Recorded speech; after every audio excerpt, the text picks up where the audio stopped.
Welcome, everyone. And we'll call this September 10th, 2024 meeting of council to order at 6 p.m. This meeting will be held in a hybrid manner where members of council, staff, and the public can participate electronically. This meeting is being live streamed and recorded and will be available on the township website.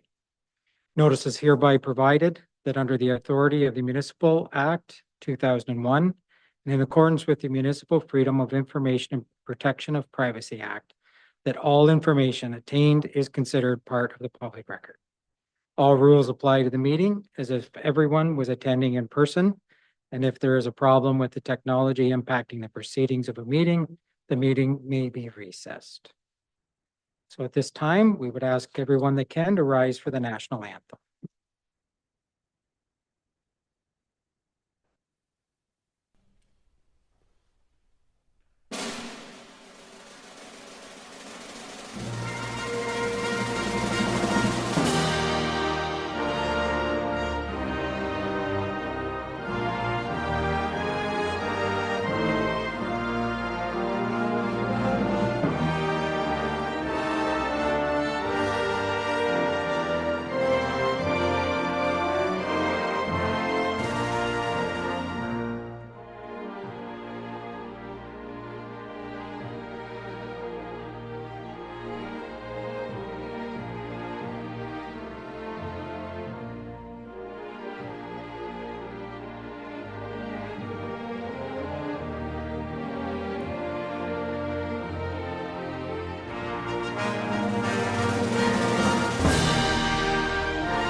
Please be seated.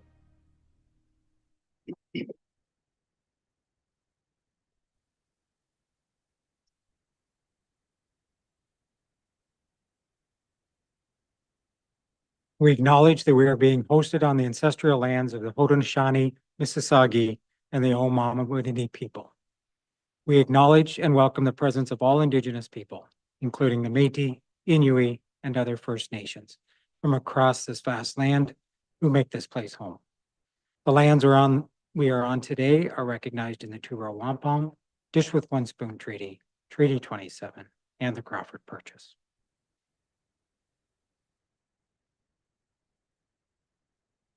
So at this time, I would take a motion for the confirmation of the agenda. Councillor Broderick, would you mind reading the motion? The agenda of September 10th, 2024 meeting count. That the agenda of the September 10th, 2024 meeting of council being confirmed as circulated. Thank you. So moved, seconded by Councillor Willis. Any comments? Call the question. All in favor? Motion is passed. Any declaration of pecuniary interest or the general nature thereof this evening? Seeing none. There was no closed session this evening, so we will move right straight to presentations, and I will turn it over to our CAO, Rebecca Murphy.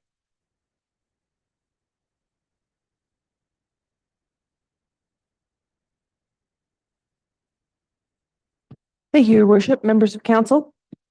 It gives me great pleasure tonight to present the Certified Municipal Manager Awards to several staff. The CMM accredited recognition by the Ontario Municipal Management Institute, which recognizes the professional and academic achievements of local government employees. It provides a career development.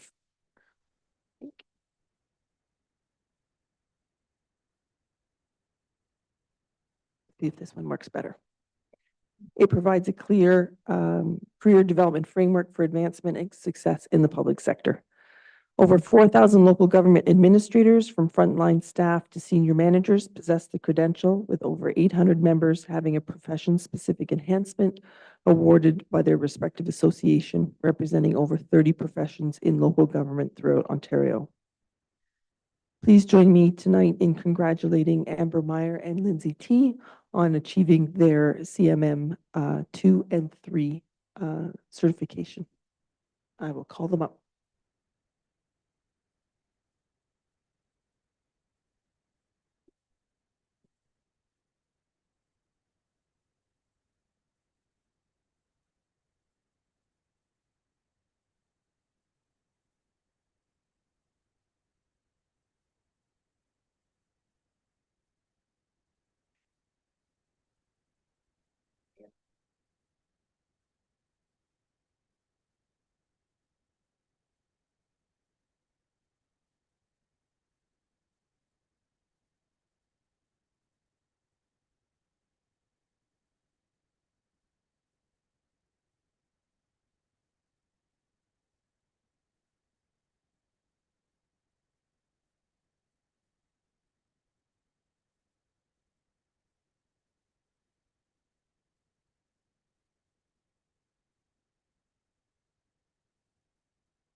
It's always great to see staff advancing their knowledge and being able to take on new tasks at the township as a result sometimes too.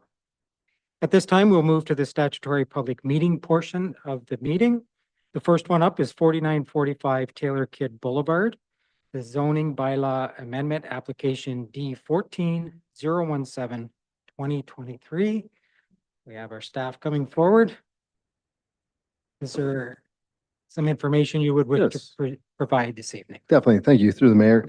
Yeah, the application is to permit the addition of 6 self-storage buildings at the existing Millhaven storage site. The zoning amendment proposes many site-specific provisions for the site. Of particular note is to formalize the existing self-storage, open storage, and residential use. A site-specific parking rate of 1 space per 760 square meters for self-storage. This parking rate was supported by a parking analysis within a submitted traffic study. Reduced setbacks for buildings and open storage, which was found to be appropriate given the site circulation, abutting uses, and proposed landscape screening from Taylor Kidd. Site-specific definitions remove the minimum size of self-storage unit. Staff found this appropriate as it allows for flexibility. And lastly, given the irregular shape of the lot, site-specific lot line interpretations have been included in the amending bylaw. The application is consistent with the provincial policy statement and conforms to the local official plans, and therefore staff are recommending approval. Thank you. Thank you. Just turn to council. Are there any questions at this time of staff? Seeing none. Thank you very much. And I will read the bit of verbiage that goes with this, just so that it's for the record. This is a public meeting being held in accordance with the provisions of Section 3412 of the Planning Act, RSO 1990, to consider an amendment to the Loyalist Township zoning bylaw 2001-38. The proposed zoning bylaw amends apply to the property addressed at 4945 Taylor Kidd Boulevard. The proposed zoning bylaw amendment is for the rezoning of the lands of the from the general industrial M3 zone to general industrial exception 12 M312 zone to facilitate the expansion of self-storage business known as Millhaven Storage. And council shall hear comments from the applicant or their solicitor or agent or any person who claims to be affected by the application. So with the staff giving us an update on it, I'll now turn it to the applicant or their representative if they wish to provide anything this evening. Nothing to add? Thank you. With that, I'll turn to the public. There's the applicants in the room here. We'll turn to the virtual audience. If there's anyone in the virtual audience that wishes to speak to this item, please use the raised hand feature. Your worship, I don't see anyone in the waiting room. Thank you. So with that, council, we have the report, the recommendation. Is there a council member that wishes to make a motion? Councilor Booth. 2024 public meeting / recommendation for 4945 Boulevard, zoning bylaw amendment to receive and develop the application to amend bylaw D14-017-2023 and the bylaw 2024-5, being a bylaw to amend the land from general industrial M3 zone. Zone being enacted now. So moved. Do we have a seconder? Councilor Ennis, any comments from the mover? Sorry, I forgot to do this first time. It's just nice to see we've got some businesses flourishing in our municipality and do what we can to support them. You. Seconder? Any other members? Seeing none, call the question. All in favor? Motion is passed. Thank you. That moves us forward to item 8.2, Lakeside Ponds Phase 2, Amherstview zoning bylaw amendment, application D14-005-2024. So as mentioned, this is a hybrid public meeting being held in accordance with the provisions of Section 3412 of the Planning Act RSO 1990 to consider the amendment of the Township Zoning Bylaw 2001-38. The proposed application applies land within the draft approved subdivision of Lakeside Ponds Phase 2 in Amherstview. The proposed amendment to the Loyalist Township zoning bylaw, if approved, will rezone the lands from residential type 4 exception 8 zone to the open space exception 5 zone to help facilitate a red line amendment to the Lakeside Ponds Phase 1 and Phase 2 draft plan subdivisions, which merges a residential lot into a large open space block. Council shall hear any comments from the applicant, or their solicitor or agent, or any person claimed to be affected by the application. And I look back to staff. Do you have some additional information for us? Thank you. Through the mayor, just a quick brief overview of it. So as noted, the proposed application is to rezone lands from residential to open space within the Loyalist Pond subdivision. The reason for this is due to the road widening required for the Pratt Drive roundabout. It took more land than originally thought, so it resulted in the residential lot not being large enough for a single detached dwelling. So therefore, they are proposing to merge that intended lot into the open space block that surrounds it. In order to do so, they need to rezone the lands and then amend this the subdivision, the draft plan of subdivision. So the first step would be this rezoning application. Then following that would be a delegated approval through staff to amend the approved draft plans of subdivision. But beyond that, the application is consistent with the provincial policy statement and conforms to local official plans. Therefore, staff are recommending approval. Thank you. Thank you. And I don't believe the applicant is online. So there's nothing to be presented from them. So with it being a public meeting, no one in the audience wishes to speak to it? Or anyone in the virtual audience who wishes to speak to it? Your worship, I don't see anyone in the virtual audience. Okay. So moving right along. We do have the report with the recommendation before us. Is there a council member that wishes to put it on the floor? Councillor Broderick. I would move that the report from Development Services Division dated September 10th, 2024, Republic meeting recommendation Bar Homes Lakeside Pond zoning bylaw amendment D14-005-2024 be received, and that the application to amend the zoning bylaw D14-005-2024 be approved, and that bylaw 2024-81, a bylaw to rezone the lands from residential type 4 exception 8 zone to the open space exception 5 zone be enacted and passed. So moved. Do we have a seconder? Councillor Willis. Any comments from the mover?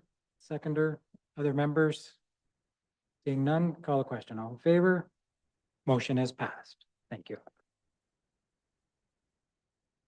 That brings us to open forum. We did not have anyone sign up for open forum. There's no one in the audience that wishes to speak to it, and no one in virtual. So moving along, no delegations. First item, 2025 council and committee meeting schedule.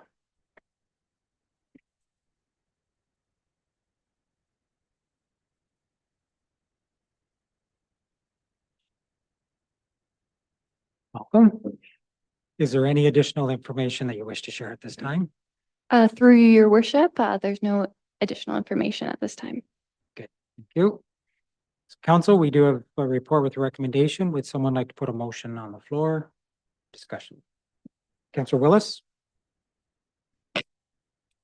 Move that council receive the report from the Clerk's Division, September 10th, 2024, regarding 2025 council and committee meetings schedule. And 2, that the rules of the procedural bylaw 2024-11 be waived to approve the council and committee schedule for 2025. So moved. Seconded by Councillor Broderick. Any comments from the mover? Seconder? Other members? Call the question. All in favor? Motion is passed.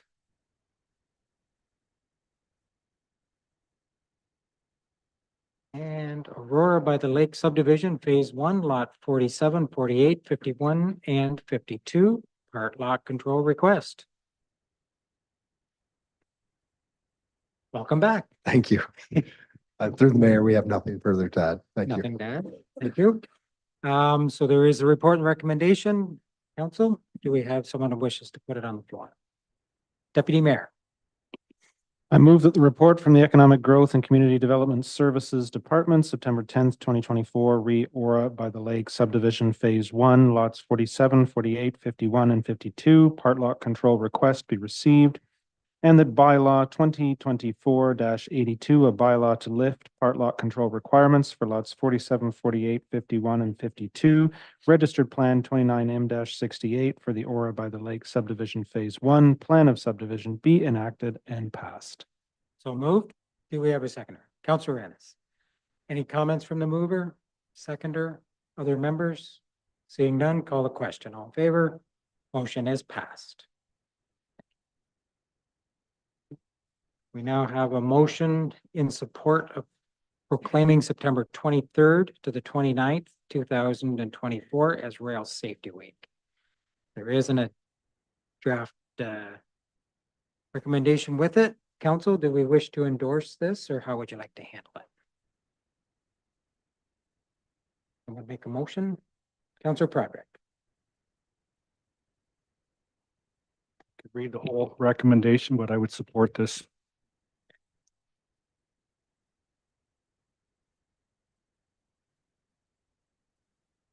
Bringing it up on the screen, so it's there in front of us.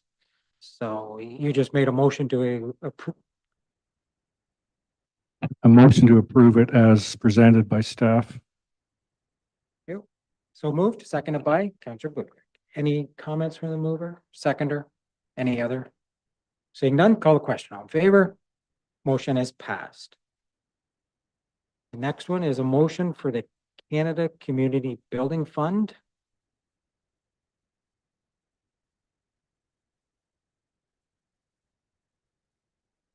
Yeah. It's on the screen now as well.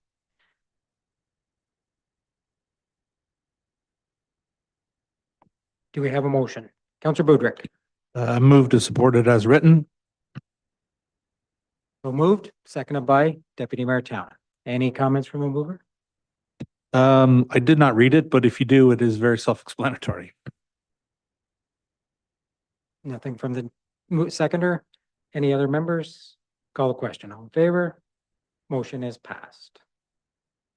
And now we would take a motion to move into committee of the whole. Do we have a mover? Counselor Ennis?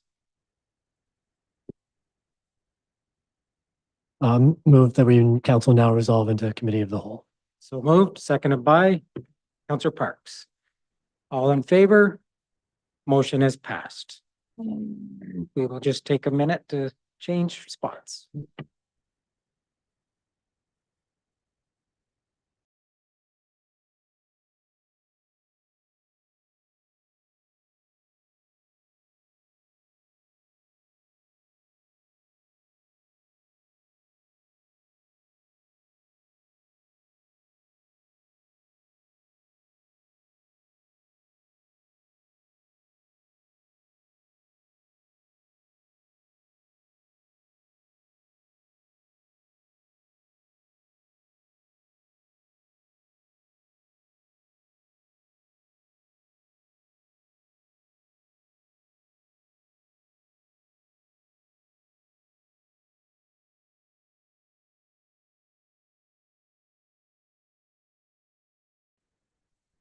Okay, I call this committee of the whole to order at 6:22. Any declarations of pecuniary interest or the general nature thereof? Seeing none, items for consideration. 13.4 cemetery price list update. And I'll turn it over to the clerk. Good evening, Committee of the Whole. I just have two comments to add to the report. So on page 7 of the report, under the paragraph called Cemetery Grounds Maintenance, it says that the maintenance of Violet Cemetery was added to the contract upon its acquisition, adding another $3,000 per visit.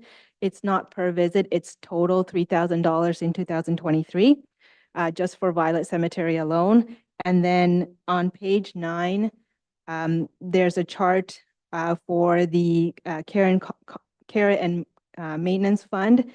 And it incorrectly says that the double grave would include 2 cornerstones, and then the 4 grave plot would include 2 cornerstones. That's not correct. The double and 4 grave plot would include 4 cornerstones each, which is what we have right now in the current price list. So that has not changed. And I'm happy to answer any questions. Committee. Questions? Through you, Deputy, just one question. When we took over Violet Cemetery, did we receive any funds from, I guess, whatever board was there at the time? Yes, we did receive a transfer, but I'm not sure how much it was.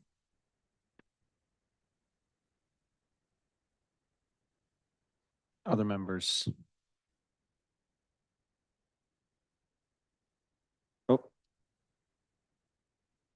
Sorry, I can answer that. We received $100,148 when the transfer took place. My thanks to the treasurer. Yeah, follow up. Councilor And Broderick? then does that go right into the, I guess, the cemetery budget line or whatever, or where does that money go? Through your, it goes directly into a perpetual care fund. So that perpetual care fund cannot be touched in the future. We just get the interest off of it, and that interest comes back in and offsets our operating costs. Mr. Mayor? Thank you. Through you, I just have a couple sort of comments, but questions as well. On page 8, it mentions that on Amherst Island, there's been some people that are looking to volunteer and looking at setting it up potentially so that could happen. I think that's a good idea. It helps the community take ownership of the cemeteries as well.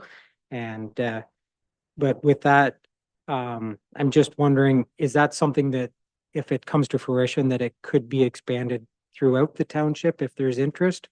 Or was it planned to just be for the ones on Amherst Island? Through you, Mr. Chair, to the mayor's question. Right now, the only group of people that reached out to us are the residents from Amherst Island, but that doesn't mean that's the limit. So if they're willing, or if we find more participants to help us to maintain the cemeteries on the mainland, then we would be happy to expand the working group. Thank you. She's already, they've done very well. They've already answered most of my questions, so that's a good thing. I just have a comment, if I may, at this time. On page 12, there's future considerations, and I just wanted to speak to those a little bit. The scattering gardens, I don't know much about that, but I think that is something that potentially in the future could be well used. The one thing that I have always, I shouldn't say always, it's been for a number of years now where I believe we do have great spaces to be able to install columbariums. And it would be able to bring potentially more of the cemeteries into active use, and potentially be able to build the perpetual fund as well. So I think that that's a great item for us to be reviewing in the future when we're looking at the cemeteries. A couple of the cemeteries have locations where the churches used to be, and they've burnt and fallen down, so they can't be used for anything else. And I've always thought that would be a great spot to be able to utilize the land and make sure that all of it can be used for the cemetery purpose. Also, the expanding of the inventory available, the lot inventory. When some of the cemeteries, when the township received them, it was indicated there was some room. So that would potentially be another good spot item for us to look at when we're looking at it in the future, whether it's for lots or for the scattering gardens or whatever, that could be determined. But if we do have space available, it would be good for us to utilize all of it. And the green burials, I have had different inquiries about that. I do have to say, I've researched it a little bit. It's a pretty big topic. It seems like it's growing every year with options.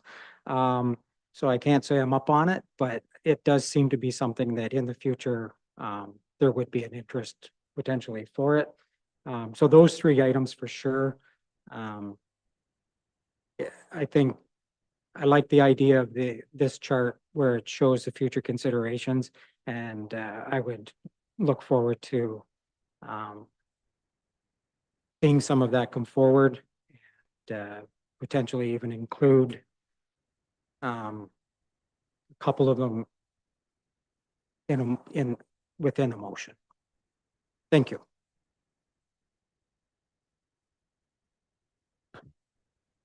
Other comments, committee members?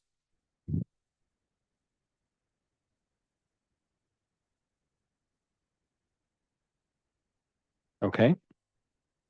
Well, there is a recommendation here. I would move the recommendation that the report from the Clerk's Division dated September 10, 2024 re-cemetery price list update be received, and that staff be directed to provide notice of price change in accordance with section 69.2 of the Ontario Regulation 3011, and that staff be directed to bring forward a draft bylaw 2024-74, a bylaw to establish a price list for cemetery supplies and services to the October 22nd, 2024 meeting for consideration. I'll take that motion. Can I get a seconder? Councillor Willis, Councillor Broderick, comments? Councillor Willis. Anyone else? Mr. Mayor, I would like to make a friendly amendment. by all means. I would propose a friendly amendment just to put it on record, that council requests staff to review the future considerations as per page 12 of the report, specifically installing a columbarium, expanding lot inventory available, and potentially green burials. I'll go to the mover. I would accept that as long as, can we put that as sort of the fourth point so that we don't hamstring the date it's already placed there? Yes, sorry, that was my intent. It would be a fourth for something to be dealt with in the future with the report coming back to council. Thank you. Seconder is okay with that. So just to be clear for the public, the recommendation, the motion is to adopt the recommendation as printed. In addition, the mayor is presenting that staff would come back at a further date than the date the bylaw is coming back with more details on possible options for future consideration. Okay, then I'll call the question on that. All those in favor? Motion is carried. 13.5, Development Agreement Surety Bond.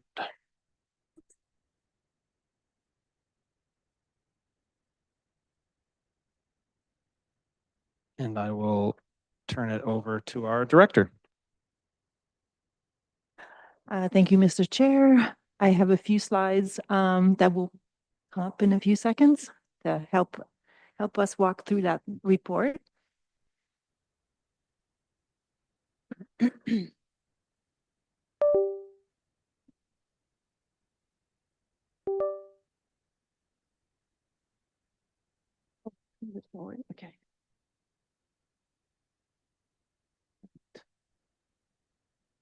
Want to go on presentation?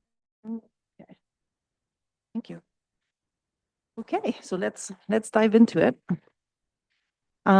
So staff are requesting direction to do a comprehensive review of the development security requirements policy. The current policy is quite dated and needs a refresh based on more current practices in the industry. Staff is also reviewing deposit, security, bonding requirements for capital projects, lot grading, and fill permits, to name just a few. And we will be looking for consistency in all of our requirements. But in a recent forum hosted by Loyalist Township staff for the development industry or the development community, the staff heard that one of the hurdles to building more homes is their cash flow after they meet their security requirements. This is because letter of credits reduce the financing capacity of the developer, as letter of credits must often be matched dollars by dollars with the bank. So to finance the actual construction of the project, it is possible that the project could be delayed until that capacity is replenished. So in order to assist our community, our development community, without increasing the liability of a default for the municipality, staff is recommending the exploration of an interim measure by allowing the use of on-demand bonds. So the security requirements as laid out in a site plan agreement or subdivision agreement, depending on which project we're talking about, is based on the current policy, which is for site plans, we require 20% in security for on-site civil work and 100% security for off-site civil work. And we don't allow for partial release of security.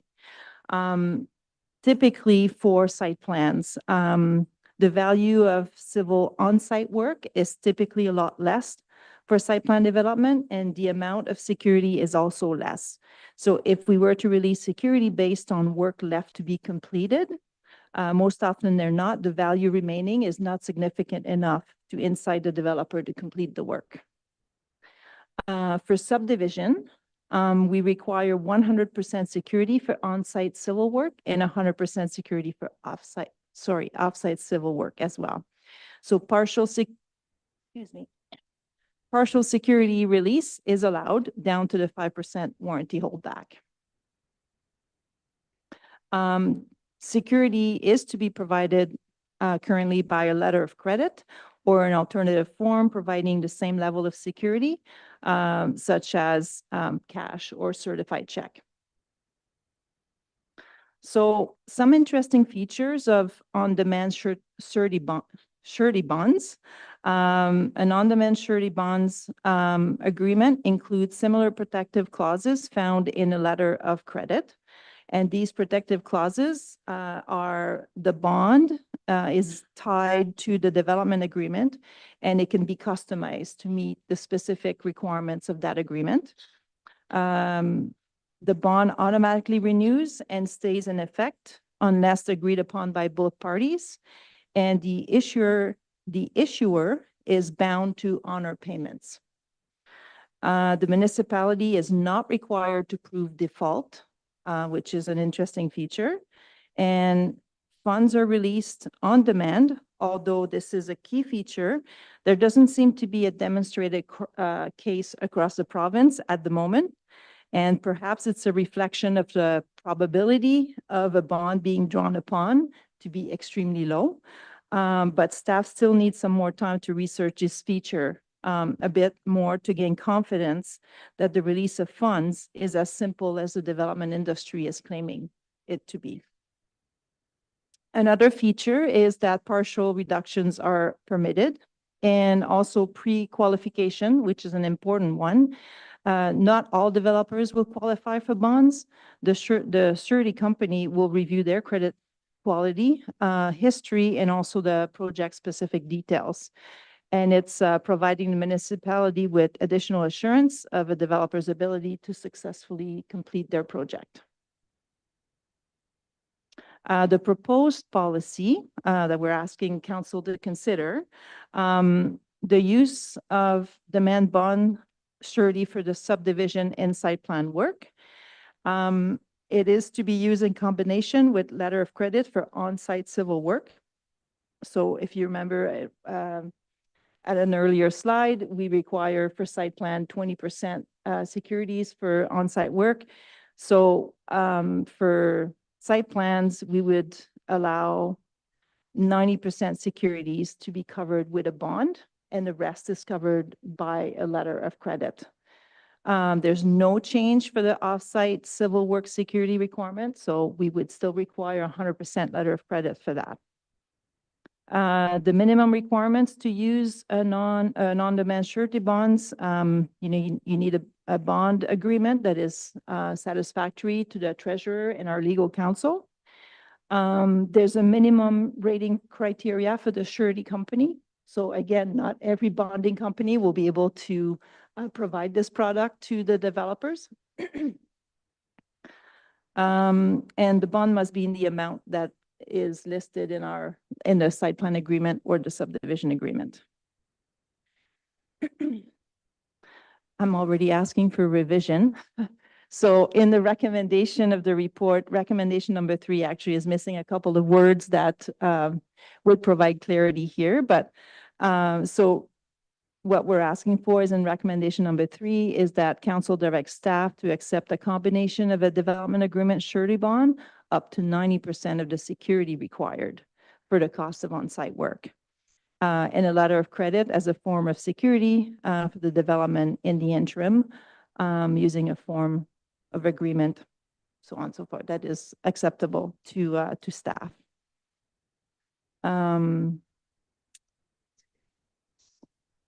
Okay, and this also means that the security required for the cost of off-site work is not changing. We're still requiring 100% to be covered through letter of credit. There are 3 alternatives to that recommendation that council could consider. So alternative 1 is status quo. So in an earlier slide, we're asking for letter of credit for all the security requirements, or cash or certified check. Second alternative is the on-demand surety bond in combination with an LC as described, would be only allowed for subdivision work. And a third alternative would be the on-demand surety bond in combination with a letter of credit for subdivision work and large site plan. So each of these alternatives are actually reducing, the likelihood of some liability being put on the municipality. They all have their pros and cons. The first alternative is not recommending if if council wishes to offer the developer some flexibility for developing, for their development project.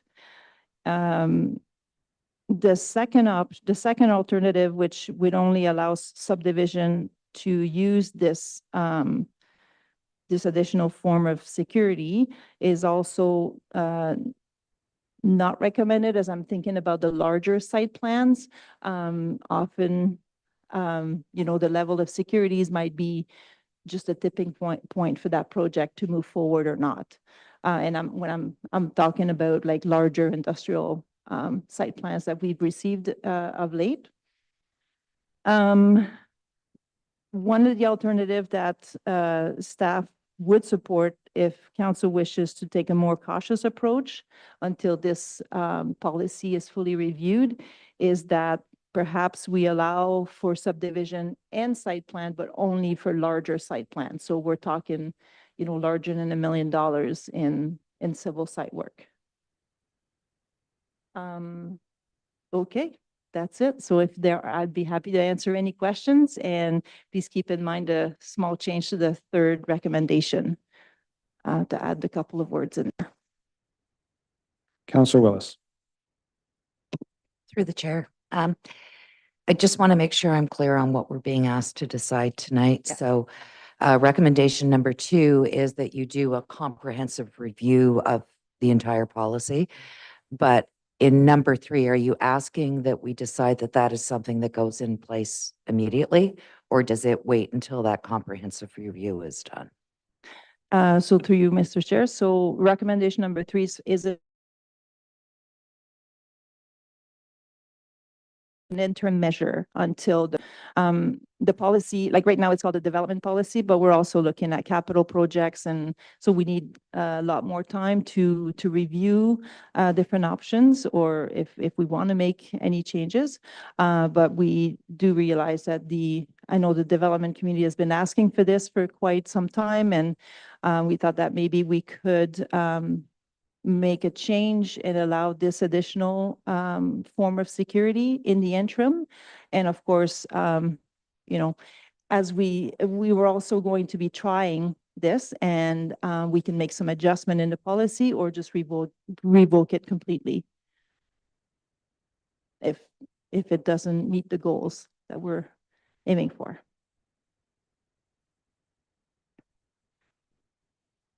Other members of Councillor Innes. Through the chair. I'm just wondering about the complexity of reviewing a letter of credit versus a surety bond agreement. And I'm thinking about it comes to us and then we have the legal counsel and staff review. Is it fairly similar? Is one a lot more work to review, or? So through you, Mr. Chair, it's a great question, something that I haven't actually addressed in the report, but what we've seen other municipalities doing is they actually have a template bond agreement. So that template is reviewed by legal. So that's what we provide to the developer, and we expect that the bond that they're securing comes back with all the elements of our template.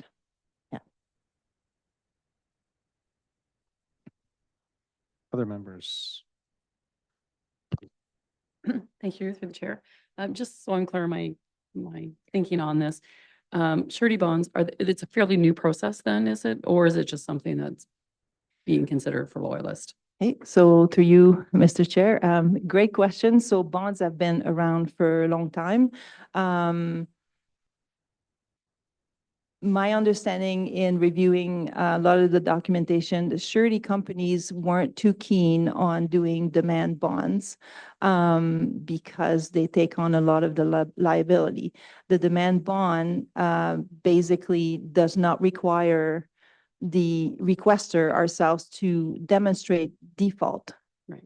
And so basically, if we go to them and say, you know, they're not meeting their obligations under the subdivision agreement, for example, and we required X amount of money in order to finish the work for them or make it safe. There's basically no questions asked. They have to release the funds. So a lot of surety companies were not prepared to do this. So we would typically go with performance bond is what most people are familiar with. Performance bonds is what you get for construction projects. It's been around for a little bit, so that I've listed some municipalities that have been using that. I believe there's one that dates back to 2015. It's just that, you know, it's not that common, and the developer has to be able to get that bond from a surety company. And more surety companies are now like open to this, now that it's been tried with different municipalities. So it's more available now. Just as a quick follow-up. So it's Yeah. essentially like an insurance policy that the developer is getting, if you liken it to that if they don't perform based on the agreement, then the insurance company or the surety company is gonna pay the difference or pay it up. Kind of my way of thinking. Yeah, it is sort of an insurance company, and with an enhanced feature that with this specific case, even with an insurance company, you have to demonstrate that, Yeah. you know, there's damage and you have to fight back and forth. Why we're hesitating a little bit sometimes is the letter of credit, when they gave it to us, is as good as cash. So we could just go to the bank and say, we need to cash in, you know, as long as the wording is in the letter of credit agreement.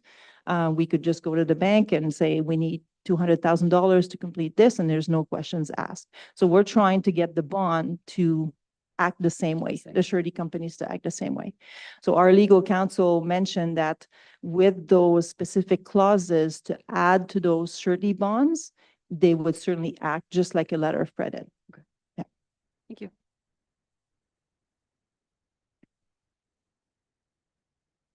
Council Broderick.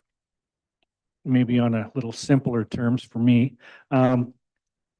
So through the chair, this, the whole process, what have the developers told you? Like, I'll give you an example. I walk down McDonough and I see right now there's 3 foundations there. There's 2 houses that are sort of complete.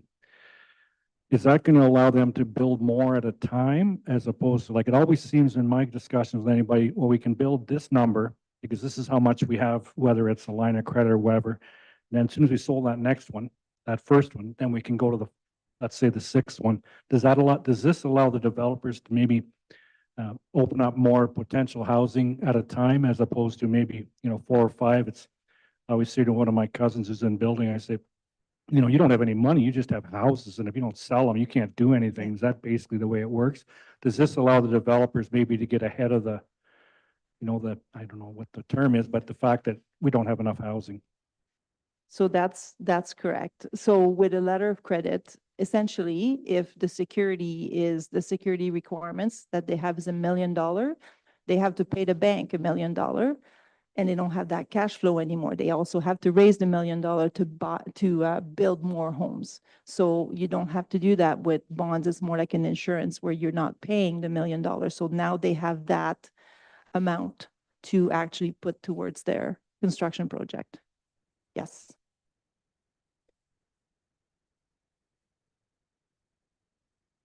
Other members.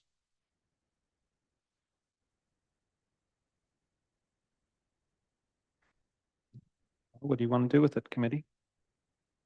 Council Broderick? I'd be happy to read the recommendation as written. I'll stop you there, Councilor Broderick. If the clerk could put up the revised recommend. Oh, okay. Thank you. I can see it.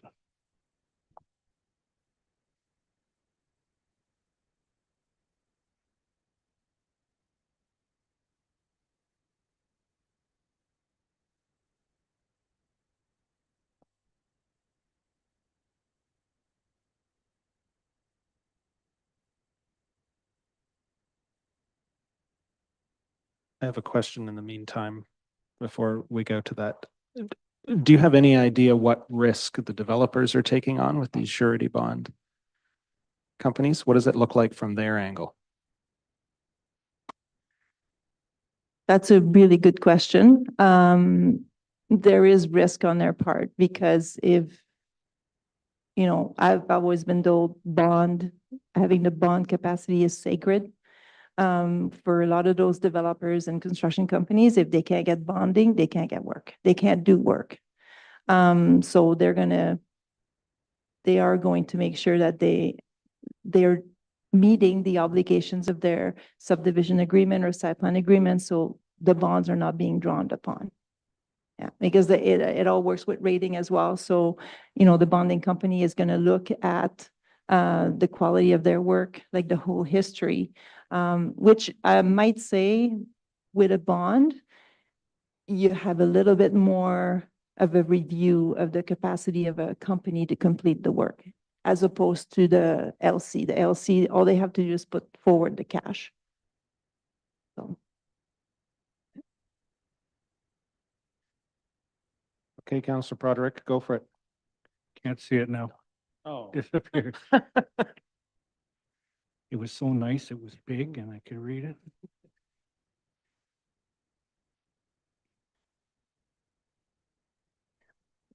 Okay, I would move that the report from the Economic Growth and Community Development Services Department, September 10th, 2024 redevelopment agreement surety bond be received, and that council directs staff to bring forward a comprehensive review of the development security requirements policy for consideration. And in the interim of the policy review, that council directs staff to accept a combination of development agreement surety bond up to 90% of the security required for cost of on-site works, and a letter of credit as a form of security for development in the interim, using a form of agreement that is satisfactory to legal counsel and the director of finance / treasurer. So moved. Seconder, Councillor Parks. Any comments, mover? I would just say anything that helps the developer in the sense that as we maybe move forward to Amherstview West, it may get ahead of the ball as far as that goes, and anything that we can do to help them is probably appreciated on their end. Councillor Parks? I wanted to just support this because I think this will allow for development, and it'll be based on proven track record with the surety companies. They're not going to do this for somebody that's just a little guy that's not going to be able to honor his agreements. So I'm comfortable with it. Any other comments on the motion? Mr. Mayor. I just want to thank staff for bringing this forward again. This has come, there's been discussion on this numerous times over the years, and I'm glad to see that the financial world is now addressing the concerns the best that we can see. What was always a concern in the past, so that we can move forward with this. And I'm sure that the developers will appreciate staff taking this time to investigate it and move forward. Since there's been a lot of discussion and requests in the past. Other members? Call the question. All those in favor? Motion is carried. Can I get a recommendation to adjourn committee of the whole? Councillor Willis, seconded by Councillor Parks. All those in favor? Motion is carried. We are adjourned at 6:54.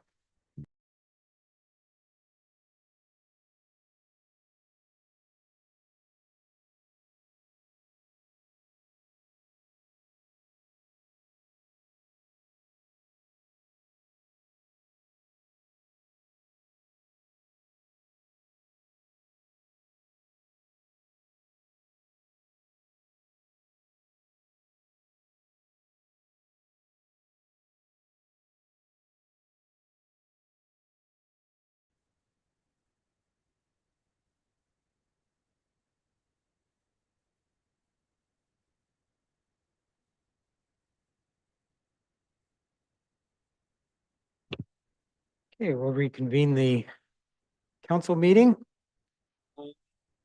So we are now at notices of motion. Is there a notice of motion to be presented at this evening's meeting? Being none, are there any direct motions to be presented this evening? Seeing none, there's the consent agenda. It's a number of items which are repetitive or routine in nature that we can address all in one motion unless a member wishes to extract an item, which will have a separate motion with a separate vote. So with that, are there any items a member wishes to extract this evening? Seeing none, we have the recommendation for dealing with all of them. Do we have a mover? Councillor Parks? I would recommend that all items in the consent agenda dated September 10th, 2024 be approved as presented and that the necessary action be taken. So moved. Do we have a seconder? Councillor Budrick? Any comments from the mover? Seconder? Any other members? Yes, Councillor Prodrick. Just a brief, through you, Mr. Mayor, thanks to the generosity of the deputy, I'm now the chair of the Heritage Committee. We had a rather robust meeting, and both items were again township buildings, but with a new, I guess a new crew, myself included. There was lots of talk, and pleased to present whatever the motions here in front. But again, thanks to the deputy for that. Many thanks, right? Thank you. Any other comments? Seeing none, call a question. All in favor? Motion is passed. Brings us to announcements. Are there any announcements to be presented this evening? Councillor Budrick. Got a couple good, one for information, one condolence. One tomorrow night at the this month's taxi commission meeting, we'll be raising the drop fee rate to $4.50.